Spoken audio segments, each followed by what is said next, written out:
Hi, if you are watching this is me, Ginger and Parsnips on AO3.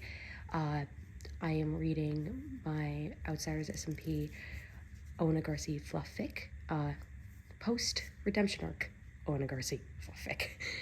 Cannot stress that enough, it is post a redemption arc before he's just a racist little bastard.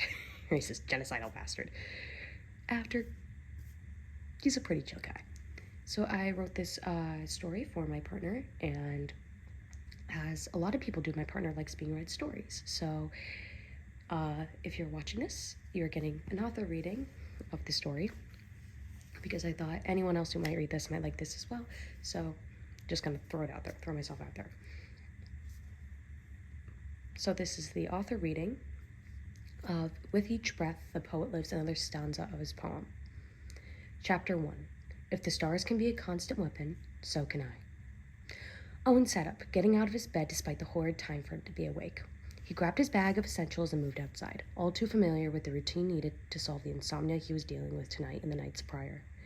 He took his old, torn, and used sleeping roll and placed it just beyond the tree line behind the house he shared with his beloved partners. As much as he hated leaving them in their bed, he knew that this would be the only way to sleep. His brain was demanding that he sleep as if he were a soldier again, refusing to allow him to be comfortable while getting a necessity for his survival. He stared at the stars above, going through the process of mentally mapping them for navigation, his form of counting sheep to sleep.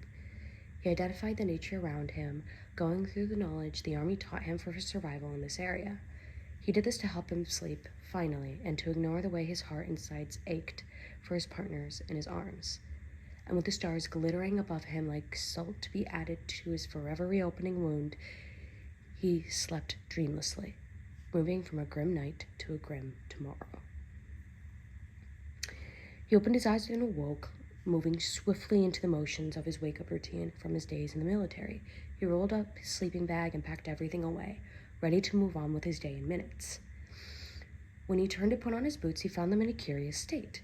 They were both filled with a card, each and small gifts, one with wildflowers from a nearby field and another filled with pebbles and dried fish. Apple and Rosby had snuck by while he was sleeping, as they usually do when he has nights like these. He sighed, knowing they knew he always protested these visits of theirs. He was convinced these nights proved he was getting soft and letting his guard down, making a grave mistake that any experienced soldier such as himself shouldn't make. He needed to always be ready for anything so he could take on anything at any time. A lacking soldier was a dead soldier. A lacking protector was a protector with his people dead beside him. Him lacking would incur death. He refused to be lacking to let his guard down. Lady Death was quick and always ensured her job got done. He refused to let her win unless it was in his favor. He wanted her as an ally, nothing more or less. So packing his things and grabbing his boots still filled with gifts, he went back to the house he shared with the gift givers. He placed everything back in his room and put his boots by the front door, emptying the contents and placing them on his bedside table in the meantime. He grabbed his weapons from his bedroom cache and left to his training area. He made sure he stayed out of the way of his house. Left a note on the kitchen table to let Apple and Rosby know what he was doing before taking the woody walk to where he would spend the day training. He carried a bow and quiver, sword and shield, with a dagger ensheathed on his side connecting to his belt. While the weaponry weighed heavily on his body, he steeled himself, chewing himself out for going so long without training that he could feel this weight. He had gone lazy, rusty, made several stupid mistakes in a row that could have each led to the irreversible damage. His father would be disappointed, enraged that he wasn't the weapon, always sharpened to a fine point he was trained to be, should always be. He knew he deserved this treatment. He knew he needed to get back on track with the training he needed to rigorously do. Once he got there, the still silence comforted him. He placed his sheath stored on the ground against a tree and went to the familiar ledge and prepped his bow and arrow for practice.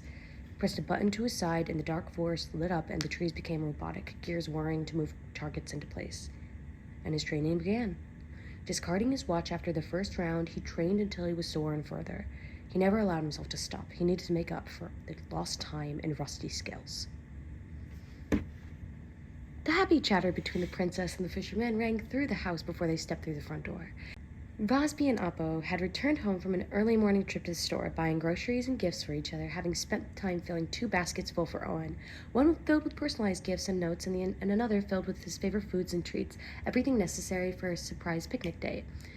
They both knew he was struggling, so they hoped to bring their poet back to replace the old veteran that had stolen him back to his sour past. They walked in, laughing and smiling, happily talking as they unpacked and put the groceries away. After they finished, Raspy and Apple went off to find their mutual boyfriend, wanting to spoil him and make him feel soft and safe after a night of pure mental immemorial betrayal. Apple took the outdoors, the fisherman and him all too familiar with how terrain moved under his feet. Raspy looked through the house, her elegant steps echoing through the halls, emphasizing her status as royalty.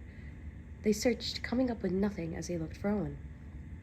They met back in the living room, realizing Owen was nowhere to be found. They looked through the house together for a final time before stumbling back into the kitchen and finding the note laid on the plain table. Owen's name was printed on the front fold in his quick handwriting from his time in the army. This handwriting, as opposed to the more flowy script Owen usually produced due to more often being a poet, showed the knight had done nothing to change his mental state. Worried, the two opened the note together and read. A&R, if you are looking for me, I have gone to train. I apologize for my lack of training. Any good soldier knows better, as should I. I will be gone past dark, returning at approximately 0600 hours. A. I have found that you have a tendency to become concerned with my eating and hydration habits. I have eaten today and brought a canteen with water and equipment to purify more with me. I will be fine. R. I know you have told me you prefer I don't train, but I must decline that wish of yours, my dear princess. I must be able to protect you both, and this is the way I will. I will be okay and return home soon. I am alone and in a fine state of mind and body. I am training as it is necessary, nothing else. I will see you both tonight. General O.A. They exchanged glances, knowing Owen had never revealed the location of his training area. They took turns reading the note, concerned how long Owen would be out training. They could tell he had left recently, meaning he would be out for about 14 hours before he would ever even consider coming home. Do you think he'll remember to take breaks throughout at least? Rosby asked, clearly looking to reassure her optimism. Apple took her hand and pulled her into a soft but tight hug, gently holding her. Raz, I'm going to be honest. He'll pass out and only train harder after because he'll be angry with himself. No, he really won't. Apple hated having to be brutally honest, especially with his partners, but Rosby needed it. She looked at Apple anxiously, saddened but accepting of his response. He nodded and they wordlessly went to the living room, knowing they both would wait there until Owen got back. I'll take the first shift awake tonight, darling. Apple said as he grabbed some blankets nearby to share with Rosby. They would take turns staying awake these nights, waiting for Owen to get home for a chance to console or comfort him, whatever he needed to return him to being their adored poet. They sat for the night, resting with each other and cuddling, Rosby choosing what they watched each time. When it came time to sleep, Apple made himself coffee before cuddling back up to Rosby and letting her fall asleep on him. He waited, listening to soft music and reading to pass the time, and to put up a wall against most of the anxiety consuming him, as he didn't want, no, he couldn't allow himself to worry Rosby or wake her up. So he kept his mind still and body quiet, awaiting 6 a.m. for Owen's return, praying for the impossible recurrence that he might return sooner. That is the end of chapter 1. So I will be trying to do my best to post author readings of each chapter, because I'm just not the best at putting tone into text. So I just thought it might help, just so you guys can understand, like, oh, this is what I'm going for. But if you guys read it in a different way, I completely understand. Whatever way you read it, more than likely just as correct as my way of reading it. Yes, this is Fruit Trio being very, very gay. We love that. I guess the only person who could be considered straight there is Rosby, which is strange, because usually polyamory is just very, very gay. Anyways, I hope you enjoyed this. Because I'm a bit behind with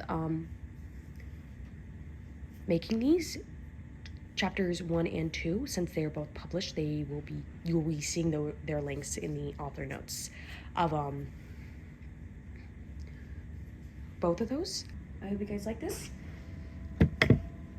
And yeah, once I get chapter 2 done, I will finish chapter 3, and then right after I will read that through. And from then on, I'll try and make it a habit of, after I finish a chapter, I do an author reading, and then I just put them both up there. Bye.